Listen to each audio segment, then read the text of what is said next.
Hello বন্ধুরা, metro school থেকে রান্না করে খুব খিদে পাচ্ছিল, ভাবছি কী খাওয়া যায়। তারপরে ভাবতে ভাবতে ভাবলাম ম্যাগি খাওয়া যাক। তো চট করে আমি বানিয়ে ফেললাম ম্যাগি। এই যে আমার ম্যাগি রেডি। আজ ডিম দিয়ে এটা আমি বানিয়েছিলাম। করতে খুব ইয়ামিও হবে, ইয়ামি।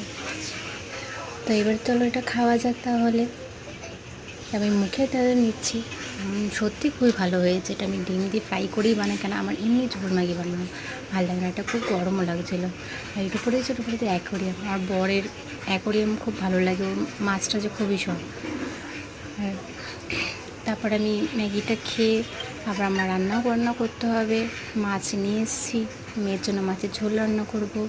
আমাদের একটু নিহারি মাছ এনেছি, ওটা করব। আর আমি এখনও খাই।